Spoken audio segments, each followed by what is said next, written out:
In our knowledge series powered by BMR Associates, today I'm very pleased to welcome Shefali Goradia, partner at BMR Associates, to focus on what the financial services sector A, expects from the budget, and B, is likely to get from the budget. Shefali, thanks very much for joining us this afternoon on NDTV Profit.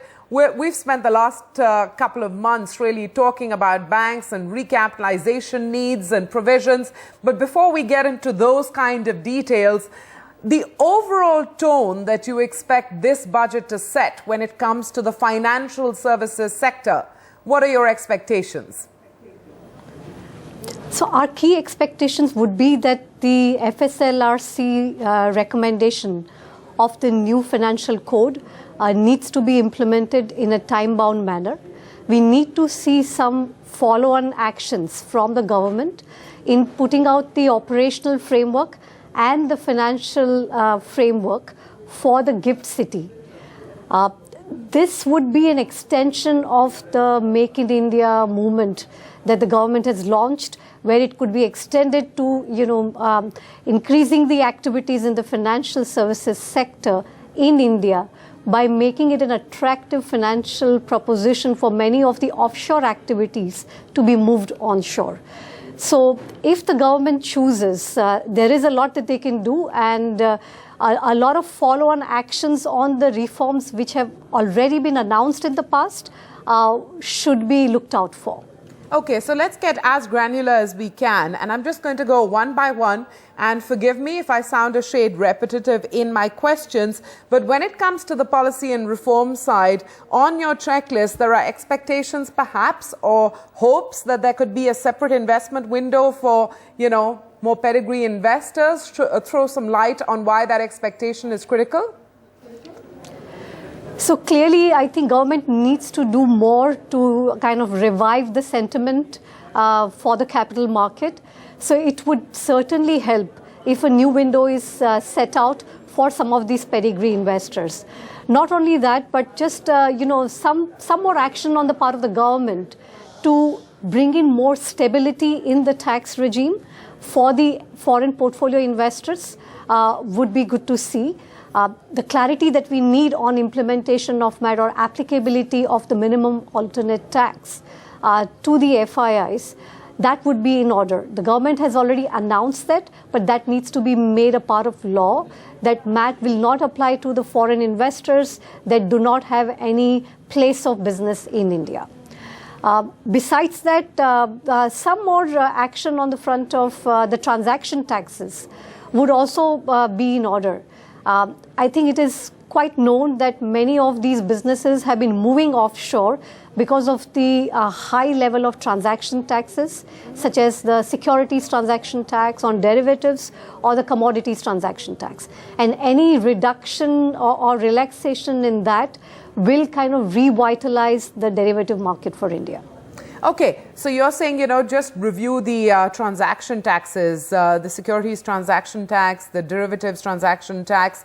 I'm going to come back to the big picture before we talk a little bit more in detail about the direct and indirect tax approach that the financial sector needs. The Bankruptcy Code, again, critical piece of legislation. I don't know how much time we should spend talking about it. It really depends on how smoothly Parliament functions. But take a moment to reiterate the importance of it.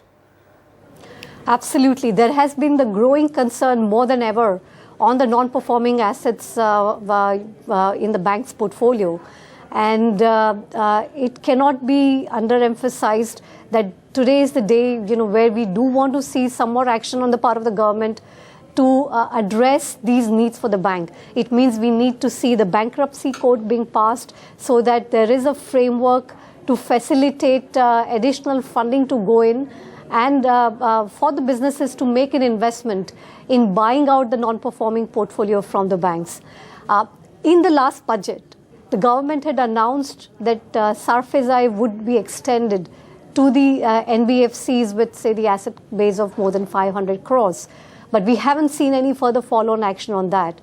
And even some more action on the part of the government on applying the SARFAESI provisions to the NBFCs would also make the debt restructuring somewhat easier. What about the capitalization of the banks themselves? I mean, there is talk in the budget that we could get perhaps a number, but you're looking for a more definite roadmap.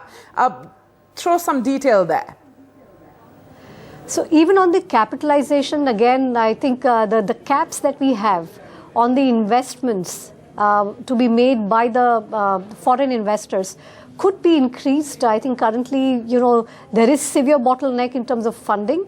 And if we are able to raise the limit up to 49%, I think that would see a lot more capital being infused. Okay, and when you say that, do you say that from an ideal academic point of view, or because you already have a sense that the government is thinking along these lines? Because that would be a pretty bold move, Shefali, wouldn't it? It would, but it has been called for since a long time. And today, if you see, there is already a need being felt for augmenting the risk capital in the economy. And where is this capital going to come from, right? So while on the private side, we need to do something more to the infrastructure and the ecosystem for the angel funding that goes into certain, risk industries. At the same time, we also need to facilitate more institutional funding to go into the financial investors, such as banks or NBFCs. Now, in banking sector, of course, the foreign investment has its already the limits which are, very almost reached in all cases. So therefore, unless and until there is some more relaxation, we won't see the new interest or the revived interest in putting more funds. And if the banks had additional money to invest, they could then invest into the ARCs or a certain category of AIFs, which could then channelize some more funding into this sector. Okay. I'm going to ask you this question in a slightly different way. You've already sort of highlighted the need for, clarification from the government that MAT will not apply to foreign investors. You've touched upon, the securities transaction tax and similarly on the derivative side as well.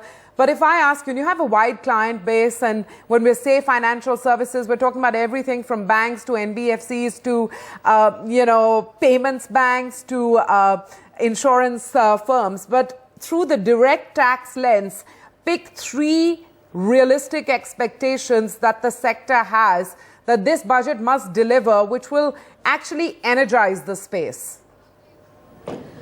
So I would say that in the financial service sector, I would focus more on the venture capital funding, since the startups, are the center of attention for the government right now. Probably AIFs are the closest to the startups because they are the ones who are providing the funding. The Narayan Murthy Committee on the Alternative Investments has already made recommendations about moving on to the next practices where the tax and the regulatory framework for the AIFs can be improved. So, for example, if the pass-through status which is currently available to the Category 1 and 2 AIFs can be extended to Category 3, or the withholding tax on the distributions from these funds, if that can be relaxed for the exempt income and to the extent of the income being passed on to the exempt investors, I think that would go a long way in improving the investor sentiment for investments into AIFs. The AIFs also need to be granted approval to invest overseas, because some of the startups that they've been trying to fund, while they might be India-centric, but their investment holding companies are overseas. So if we can relax that and extend the pass-through all the way up to the investors, where they are able to take credit for the expenses of the funds, as well as for the service tax, which is borne by the fund, that would really go a long way. So, AIFs, alternate investment funds, are sort of the backbone on which, the whole startup movement that Prime Minister Modi is advocating rests. That aside, insurance, for example, again, on the direct tax side, anything that you'd like to flag off, which is a must-do? So I would say that on the fund side, again, I would stay with the funds because, most of the money is coming from there. Okay. And on the offshore fund side, there is this concern about the indirect tax being applied to the investors. Okay. So when the investors in a foreign fund, be it an FII or be it a private equity fund, when they exit, whether they would be subject to an Indian tax. And this is, the typical Vodafone kind of tax, which is levied at the offshore level because the fund derives value substantially from investments in India. There is already an exemption offered for the investors who have less than 5% stake in the fund. But this needs to be extended fully to all portfolio investors, because when they are exiting at the offshore level, there may not be a corresponding exit at the India level. So giving them this certainty that the investors will not be subject to a indirect tax when they redeem their investments from the foreign fund, that would be a good thing to see in the budget. Besides that, we've also been hearing of lately that there is this thinking in the government about changing the definition of long-term gains and extending it from 1 year to 3 years. And I would hope that this is not something that the government would rush into, because any instability in the capital gains tax regime will only push the investors more to the offshore jurisdictions such as Mauritius, where they are completely neutral to any Indian changes in the tax framework. So this is the time when we need to see more stability and more preparedness for the general anti-avoidance rule, which is likely to be announced in 2017.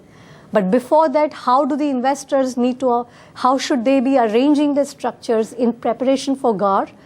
If there is more clarity and visibility into the situations where GAR would be applied, I think that would be a great help and will for the foreign investors to plan their affairs when they are designing the structures for investments in India. Again, I'm going to ask you this question. It's always a tough one to answer. Sort of, how would you assess the responsiveness of the government to the recommendations that you've outlined? I mean, you do have your finger on the pulse of which way the government is leaning and thinking. Could you assess that for us? Unfortunately, my assessment is that the government is quite busy with the optics right now. So I'm not sure, they would really be that focused on going that extra mile and providing some of the changes which are path-breaking changes. But at least even if they follow on what they have already announced, I think even that is sufficient for India to, again emerge as an attractive investment jurisdiction. So I can only hope and pray, but some movement from the government, especially with the markets, markets being what they are, I think if they can put some more weight into the reforms that they've already announced, they would go a long way. Okay, if there's one action that comes through in the budget which you would take as very disappointing, is it fair to say that it would be the definition of long-term gains, capital gains? Yes, absolutely. Yes? Absolutely. Just the dimensions, address the dimensions of damage that this does for investors. And I know that, it's equally sort of disturbing from a stock market perspective as well. And you've already thrown some flavor and color of, what this does, how it pushes investors offshore. But, just let's put on the table the sentiment damage from such a move. So you rightly put it, this is more of a sentiment damage because for the investors, they plan their affairs on the basis of certain expectation of the tax outcome. They have certain expectations that if they have long-term losses, they'll be able to offset against that. Or that if there is let's say a 0% tax cost, if they exit within after 12 months, then they would not have to pay Indian tax if it is on the markets. Or that if it is unlisted securities, then there is a 10% tax cost if they exit after 1 year, which has already now extended in certain situations. So any movement in the tax cost that plays upon the sentiment of the investors, because then they think that there is no certainty. So then they must do what it takes to protect their interest and neutralize against any future tax changes. So the investors said, at least the foreign investors, if they have the ability to move their investments offshore, they would do that. If they have the ability to invest through a treaty jurisdiction such as Mauritius or Singapore, which already offers them an exemption from any type of capital gains tax in India, then they would do that. And that goes against the whole grain of motivating the investors to all come on shore and discouraging them from treaty shopping or taking benefits from the offshore tax treaties. So if we want to bring them onshore, then we need to show to them that India has the ability to offer them a stable regime, and once they have factored in a certain tax cost, that would not vary for the lifetime of the investment. It boils down to that one word or phrase, doesn't it? A stable tax regime. Shefali Goradia, it's been an absolute pleasure having you share your insights and expectations for the financial services sector in Budget 2016, and we look forward to assessing what the government actually does and delivers.